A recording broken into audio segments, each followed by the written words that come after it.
Hello, boys and girls, and welcome back to Ushanka Show, stories about life in the Soviet Union. Здравствуйте, мальчики и девочки.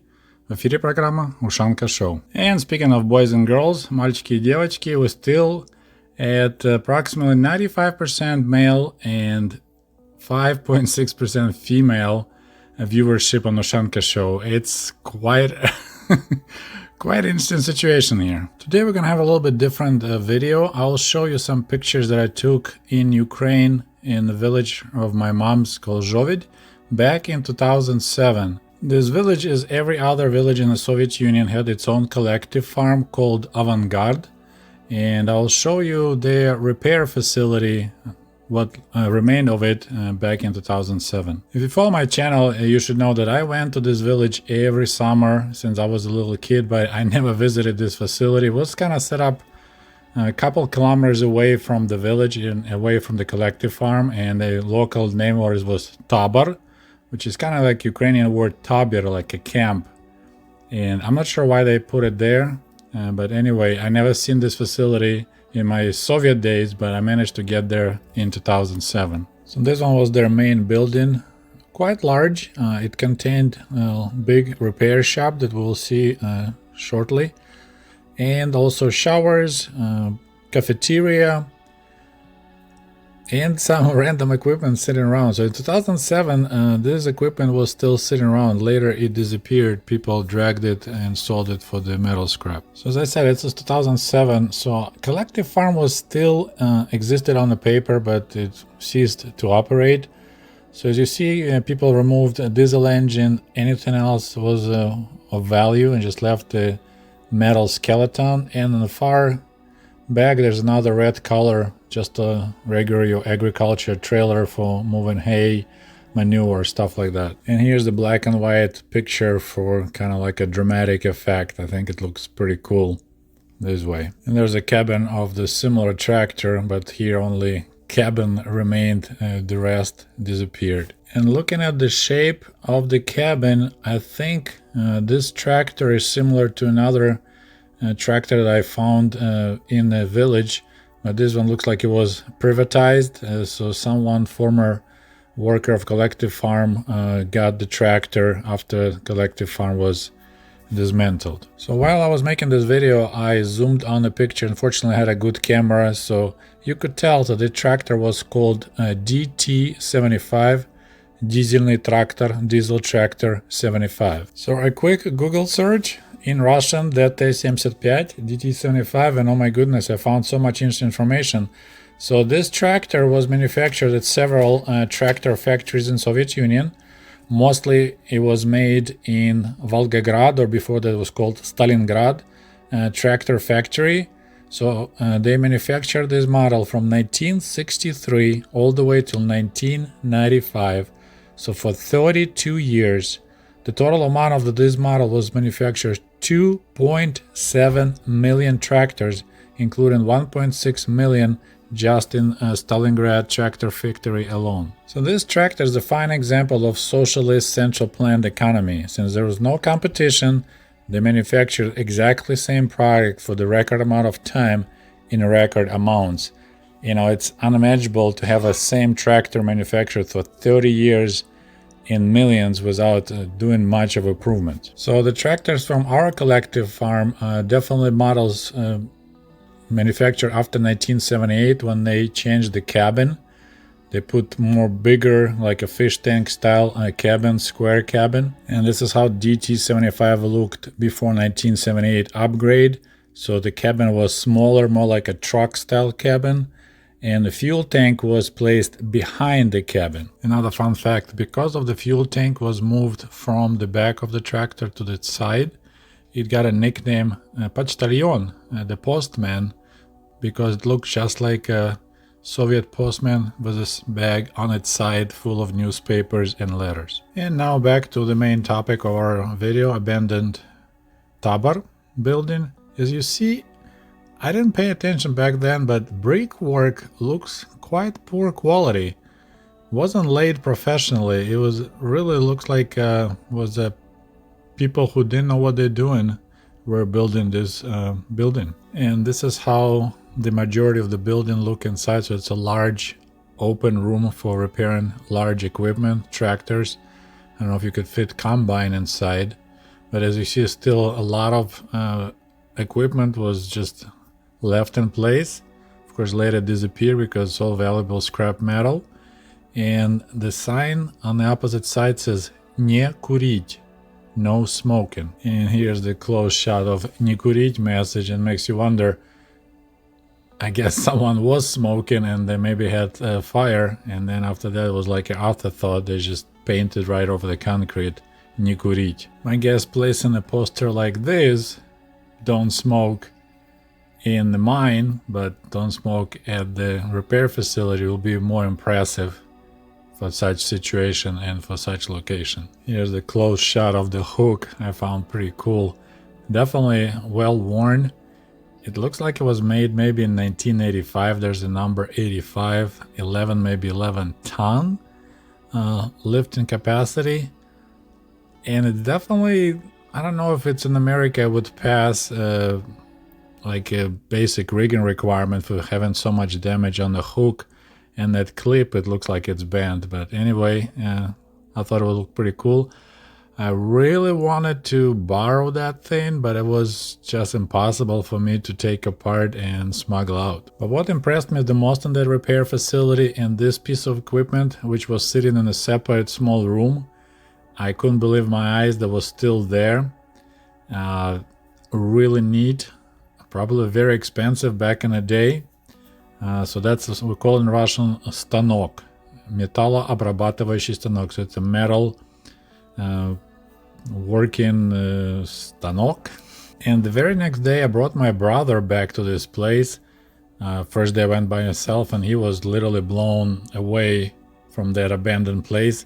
I guess I just know my brother really well. I was really surprised, like he just was astonished and wanted to spend there all day exploring every nook and cranny. So that's a picture of him in the back there inspecting a second piece of equipment. And here's a close shot of that plaque on that piece of equipment. It was manufactured in Moscow in 1960. So it was in use for over 50 years. Ордена Ленина и Ордена Трудового Красного Знамени и станкостроительный завод «Красный пролетарий» имени Ефремова. So that's the name of the factory. So it's a equipment factory, Red Proletary, so red worker, and it named after someone called Yefremov. So he's some kind of hero of the Soviet Union, and also had two awards, Orden Lenina and Orden Трудового Красного Знамени. Okay, so quick Google research, and Alexander Yefremov, he actually worked at this factory, Krasny Proletary. He started working there in 1935 and went all the way from this just a worker to director of the factory. And then later on in 1938, 1939, he was the top guy in Moscow. He was председатель, so he's like the leader of Moscow Soviet of workers, peasants, and Red Army deputies. Actually, he became a minister of the equipment construction of the Soviet Union back in 1946, and somewhere on this photo is his picture too. And here's the final picture from the second floor of that building.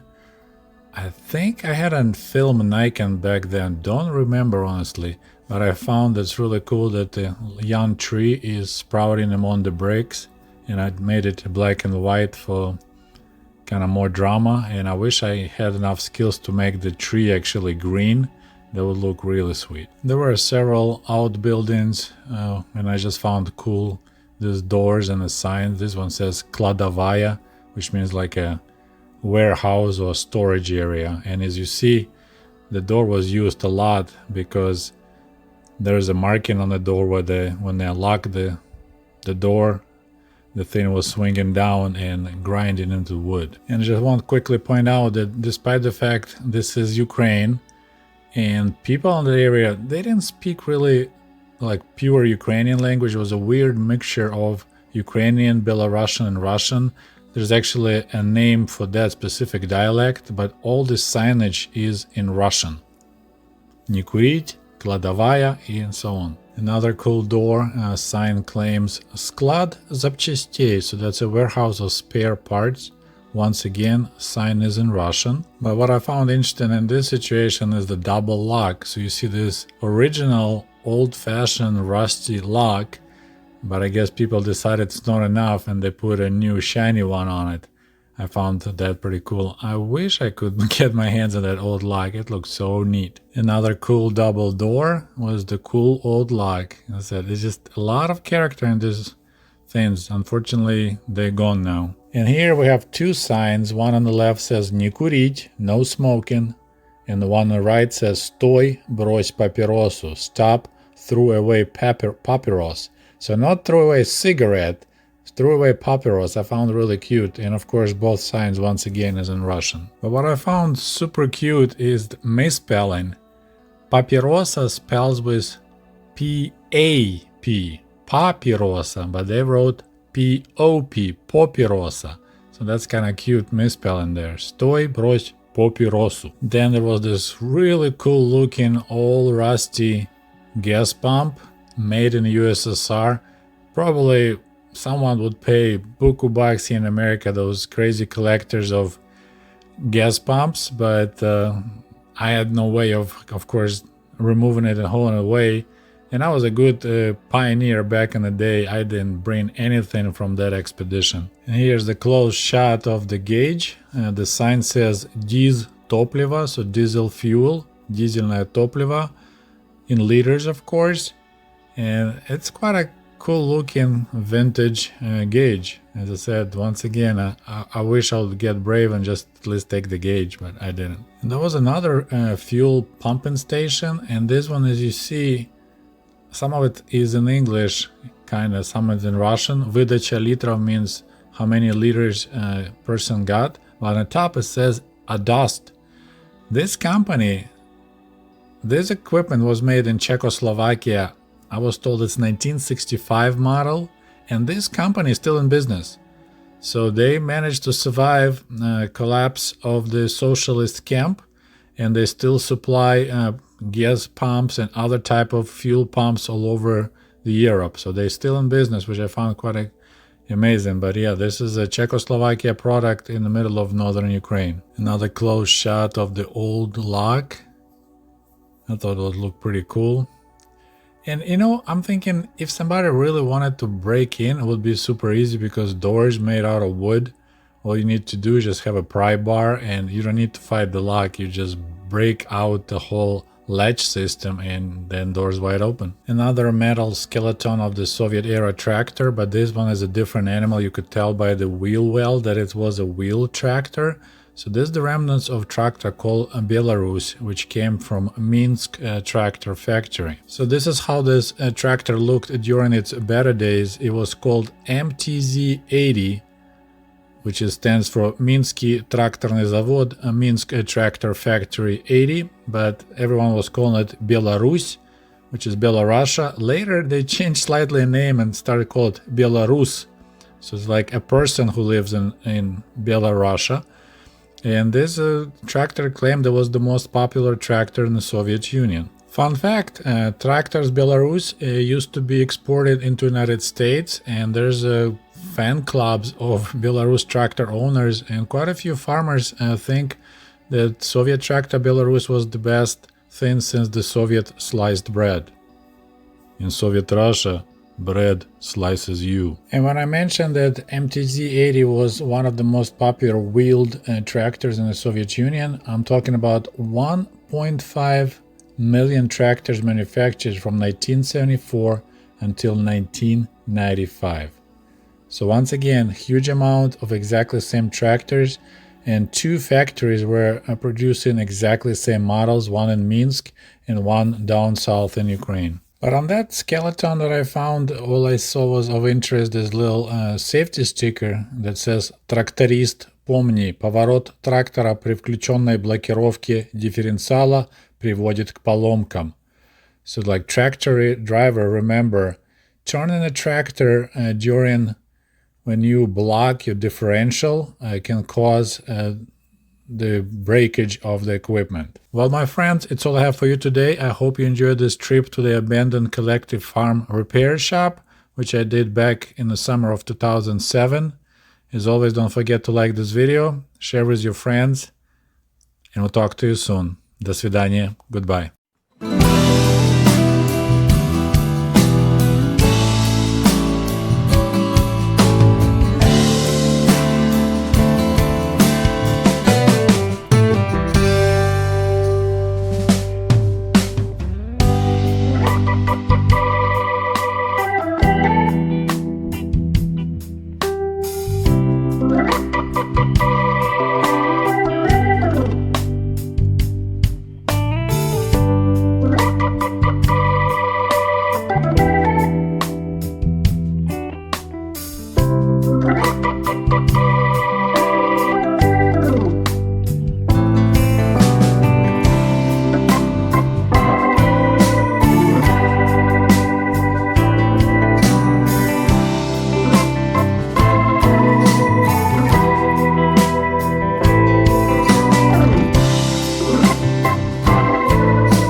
Hey, by the way, cool merch for cool comrades is available at the Ushanka store at teespring.com. Just a friendly reminder that my book American Diaries is available on amazon.com, or shoot me an email if you would like to have a signed copy. Thank you! And if you love my channel and would like to show your support, please click on the link below this video and become the patron of the Ushanka Show.